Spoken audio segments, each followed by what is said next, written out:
شهر رمضان الذي أنزل فيه القرآن هدى للناس وبينات من الهدى والفرقان.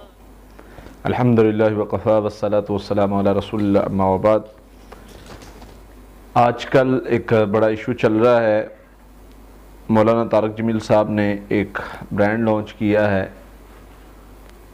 MTJ کے نام سے، اور اسی طرح جنید جمشید اللہ تعالیٰ ان کی مغفرت فرمائے، انہوں نے ایک برانڈ لانچ کیا تھا J ڈاٹ کے نام سے. تو اس پر ریٹ کے حوالے سے بڑا ایشو کیا جا رہا ہے.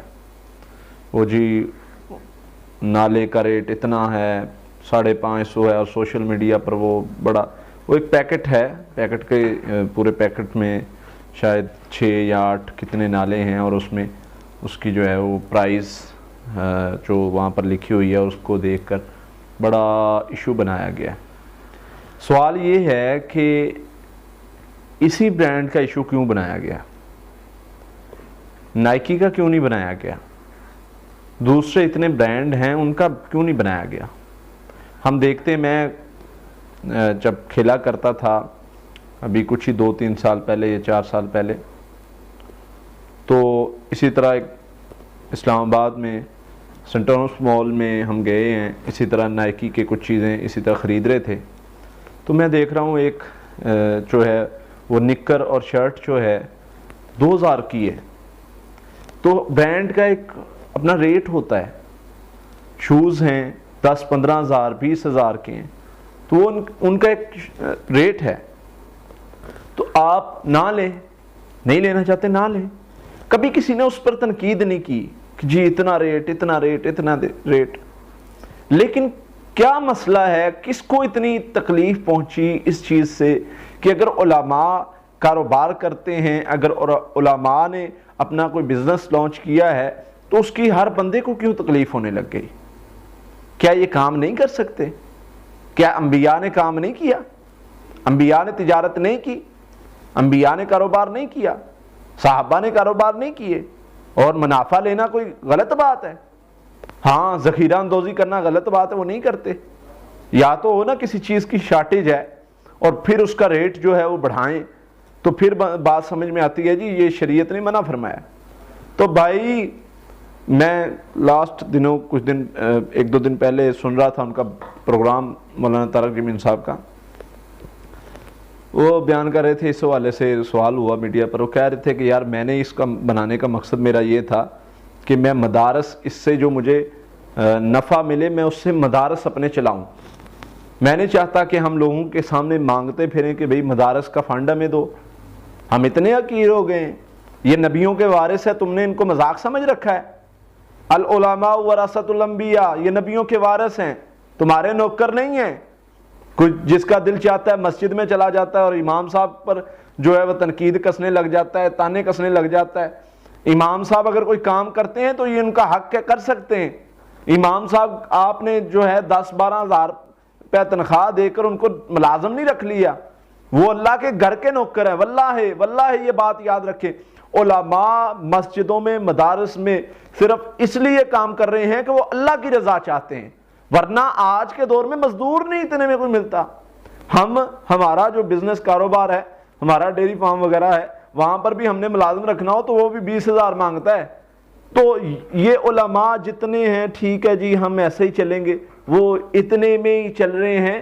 تو یہ بھائی سمجھیے اس بات کو، یہ کوئی عام وجہ نہیں ہے، یہ اللہ کی رضا کے لیے چلتے ہیں مسجدوں مدرسوں میں.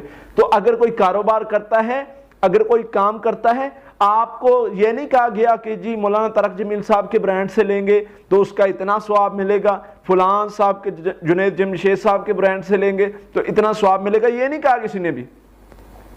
خریدنے ہیں مرضی آپ کی، نہیں خریدنے مرضی آپ کی، بلکہ ان کا جو سٹائل ہے وہ شریعت کے مطابق ہے. یہ ایک بات جو ہے اضافی ہے.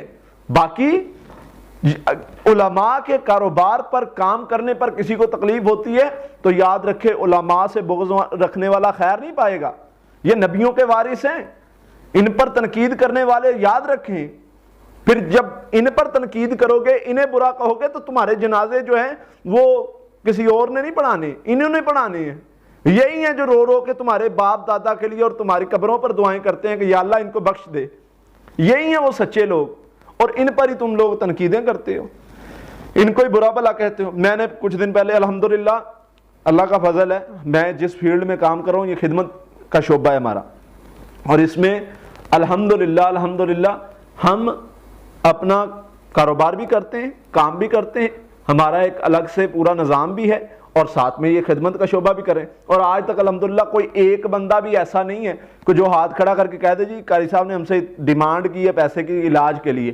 اللہ کے فضل سے ہم نے آج تک کسی سے ڈیمانڈ نہیں کی، نہ ہمیں اللہ نے ضرورت ڈالی ہے کہ ہمیں کسی کے سامنے ہاتھ پھیلانا پڑے۔ الحمدللہ ہاتھ دینے والا ہے، ہمارا ہاتھ لینے والا نہیں، اللہ کا شکر ہے۔ تو یہ اللہ کا فضل ہے، اور یہ اسی وجہ سے ہے کہ الحمدللہ ہم اللہ کے فضل سے ہمارا کاروبار ہے، ہمارا سسٹم نظام ہے، وہ ہم چلا رہے ہیں، ہمارا ایک پورا جو ہے وہ ہمارا کاروبار الحمدللہ سیٹ ہے اور پہلے سے ہے۔ میں نے گاڑی چینج کی تو بہت سارے لوگوں کے منہ میں پانی آ گیا، جی قاری صاحب اب پتہ نہیں کیا کیا کرتے ہیں، پتہ نہیں مریضوں سے کتنے کتنے پیسے لیتے ہیں جو گاڑی انہوں نے چینج کی ہے۔ بھائی میں نے چینج کیا الحمدللہ، دیکھ نہیں رہے 10 سال سے میں کاروبار بھی کر رہا ہوں، اللہ کا فضل ہے، اللہ تعالیٰ اس میں مجھے کتنا نفع دے رہا ہے، وہ نہیں دیکھنا کہ جو ہے وہ 10 بندے رکھے ہوئے ہیں، وہ کاروبار چلا رہے ہیں، سارا سسٹم نظام چل رہا ہے، وہ نہیں دیکھنا۔ یہ دیکھنا ہے کہ اس نے قاری صاحب نے آج سفید سوٹ پہن لیا، یہ کہاں سے آیا۔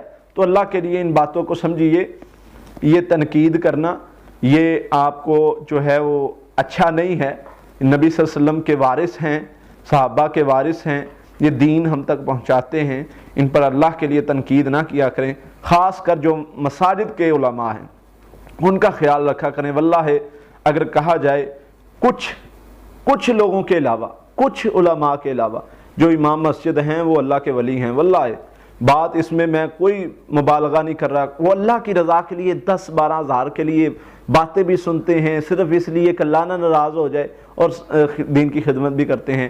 اس لیے اللہ سے دعا ہے اللہ تعالی ہمیں ان باتوں پر عمل کرنے کی توفیق عطا فرمائے۔ وآخر دعوانا الحمدللہ رب العالمین۔ شهر رمضان الذي